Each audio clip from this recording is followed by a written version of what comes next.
سیرت مصطفیٰ صلی اللہ تعالیٰ علیہ وسلم کے اس سلسلے میں آج ہم کو عرض کرنا ہے نبی پاک صلی اللہ تعالیٰ علیہ وسلم کی عمر مبارکہ کی 25 سال سے لے کر کے 40 سال تک کی جو زندگی تھی وہ خانگی معاملات میں گزری، یعنی ام المومنین خدیجۃ الکبریٰ رضی اللہ تعالیٰ عنہا سے نکاح کے بعد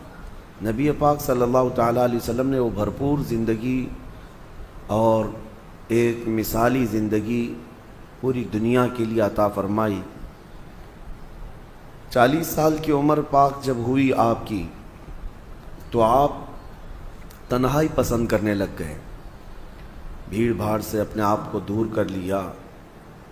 اور گوشے تنہائی میں جا کر کے زیادہ سے زیادہ عبادت کرنے کی خواہش ہونے لگی، اور اس غرض سے نبی پاک صلی اللہ علیہ وسلم مکہ سے تقریباً 4.5 کلومیٹر دور اس وقت خانہ کعبہ سے غار ہیرا میں جا کر کے عبادت کرتے تھے۔ ہیرا یہ جبل نور ایک پہاڑی ہے، اس پہاڑی کے اوپر ایک غار ہے، یہ تقریباً 3000 فٹ اونچا ہے۔ سب سے اوپر کی چوٹی پر جا کر نبی پاک صلی اللہ علیہ وسلم تنہائی اختیار کرتے تھے۔ یہ گوشہ نشینی تھی اور اس وقت تک ابھی کوئی وحی نہیں آئی تھی، نہ ہی کوئی آیت اتری تھی قرآن کی، لیکن اس سے پہلے ہی نبی پاک صلی اللہ علیہ وسلم 2 دن 3 دن تک اس غار میں تشریف لے جاتے تھے۔ اس وقت حضرت خدیجۃ الکبریٰ رضی اللہ تعالیٰ عنہا مکمل صحت رہیں، یہاں تک کہ آپ کے کھانے کا انتظام وہ خود کرتیں، گھر سے کھانا لے کر کے وہ خود جاتیں اور پہاڑ پر کھانا دے کر کے پھر واپس آتیں۔ آج ایک بار چڑھ جائے کوئی اس پہاڑ پر تو 8 دن تک پٹھے درد کرتے ہیں، اور حضرت خدیجۃ الکبریٰ رضی اللہ تعالیٰ عنہ دن میں 2 مرتبہ حضور پاک صلی اللہ علیہ وسلم کے پاس، کبھی 3 مرتبہ جاتی تھیں اور آتی تھیں خدمت مصطفیٰ میں۔ پھر یہ دن گزرتے رہے تو وہی ایک دن جب آپ کی عمر مبارک کا 40واں سال تھا، جبرائیل امین علیہ السلام آئے غار میں، اور وحی کے اترنے کے معاملات وہاں سے شروع ہوئے۔ جیسے کہ میں نے تفسیر کے پہلے دن بھی عرض کیا تھا کہ قرآن کی سب سے پہلی آیت کیسے نازل ہوئی۔ جبرائیل امین علیہ السلام آئے غار میں اور حضور اکرم صلی اللہ علیہ وسلم سے کہا اقرا، پڑھو۔ حضور نے فرمایا میں نہیں پڑھنے والا۔ پھر جبرائیل امین نے سینے سے سینہ لگا کر بہت تیزی سے بھیج دیا اور اس کے بعد پھر چھوڑ دیا، پھر کہا۔ 3 مرتبہ جبرائیل امین نے اس طرح سے کیا، سینے سے سینہ لگا کر کے معانقہ کرتے تھے، اور 4تھی مرتبہ میں جبرائیل امین نے کہا اقرأ بسم ربک الذی خلق، پڑھو اس رب کے نام سے جس نے پیدا کیا۔ نبی پاک صلی اللہ تعالیٰ علیہ وسلم نے پھر پڑھنا شروع فرمایا، یہاں تک کہ 5 آیتیں نازل ہوئی۔ یہ آیتیں لے کر کے نبی پاک صلی اللہ علیہ وسلم اترے، اور سب سے پہلے جو خبر دی گئی وحی کے اترنے کی وہ ام المومنین خدیجۃ الکبریٰ، حضرت خدیجۃ الکبریٰ حضور صلی اللہ علیہ وسلم کو لے کر کے ورقہ بن نوفل، اس زمانے میں عیسائیوں کے ایک بہت بڑے عالم کا نام ہے ورقہ بن نوفل، یہ ایک عبادت گزار شخص تھے، ان کے پاس حضرت خدیجہ لے کر کے گئیں۔ وہ ان کے خاندانی بزرگ بھی تھے کہ معاملات پوچھنے کے لیے کہ یہ کیا معاملات ہیں۔ ورقہ بن نوفل کے پاس جانے کے بعد انہوں نے پوچھا نبی پاک صلی اللہ علیہ وسلم سے کہ کیا معاملہ ہوا آپ کے ساتھ۔ حضور نے پورا واقعہ بتایا، غار ہیرا میں کیا کیا پیش آیا۔ تو ورقہ بن نوفل نے کہا محمد صلی اللہ علیہ وسلم مبارک ہو، آپ کے پاس جو فرشتہ آیا وہ عام فرشتہ نہیں بلکہ وہ پچھلے نبیوں کے پاس اللہ کا پیغام لے کر آتا تھا، اور اگر وہ فرشتہ آپ کے سامنے آیا ہے تو اللہ نے آپ کو نبوت کے لیے چنا ہے، آپ اس کے رسول ہیں، آپ اس کے نبی ہیں۔ اور ورقہ بن نوفل ایمان لائے ہوئے لوگوں میں سے نہیں ہے، لیکن خواہش یہ کی کاش میں اس زمانے میں جب آپ کی اعلان نبوت ہوگا اور میں تندرست ہوتا تو میں مکمل آپ کی خدمت میں حاضر رہتا، اس لیے کہ عنقریب وہ دن آئیں گے جب آپ کو آپ کے خاندان والے اور آپ کے شہر والے اتنا سخت ظلم کریں گے کہ آپ کو اپنا وطن چھوڑنا ہوگا۔ یہ پہلے ہی کہہ دیا گیا تھا۔ تو نبی پاک صلی اللہ تعالیٰ علیہ وسلم وہاں سے آئے۔ اب وحی کے اترنے کے سلسلے کو تھوڑے دنوں تک کے لیے اللہ نے موقوف رکھا، وہی نہیں آئی دوسری،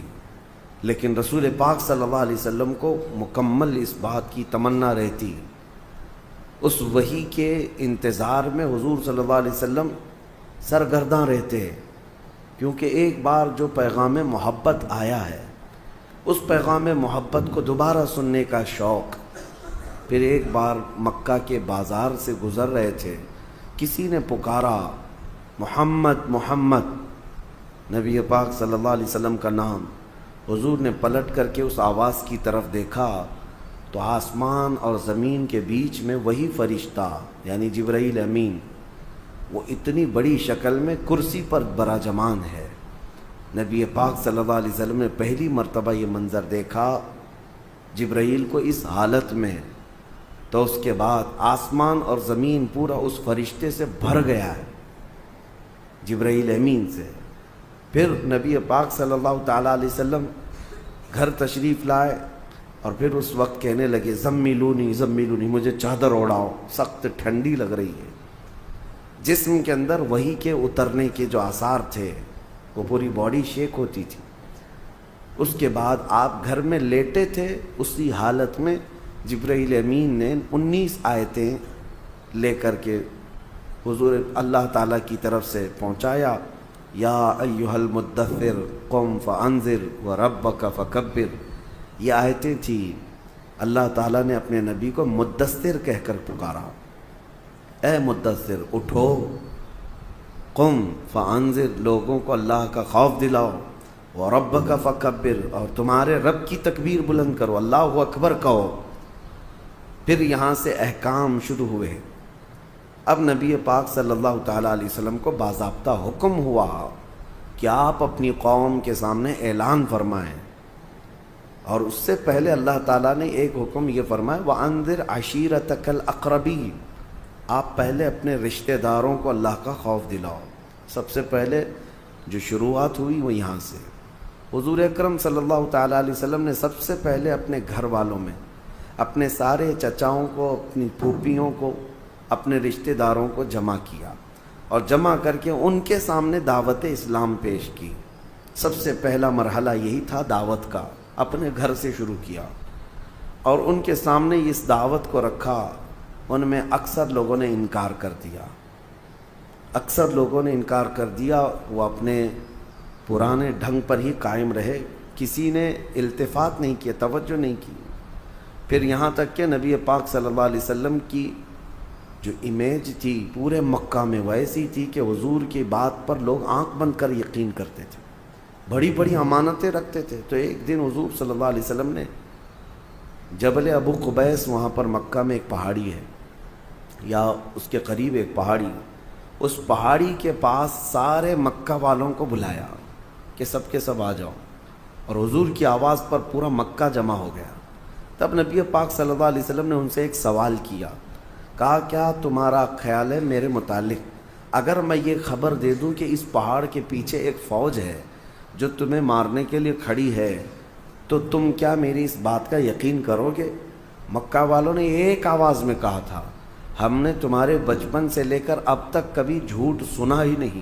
اگر آپ اس بات کی خبر دیتے ہیں تو ہم یقین ہی نہیں بلکہ اس سے لڑنے کی تیاری بھی کریں گے۔ نبی پاک صلی اللہ علیہ وسلم نے فرمایا جب تمہیں میری بات پر اتنا یقین ہے تو سنو، اللہ ایک ہے اور میں اللہ کا آخری رسول ہوں، اور جن بتوں کے سامنے تم سر جھکاتے ہو یہ فضول ہے، یہ باطل ہیں۔ تو نبی پاک صلی اللہ علیہ وسلم کا جب یہ اعلان ہوا تو مجمع میں کھلبلی مچ گئی کہ ہمارے پرانے دین پر حملہ ہو گیا،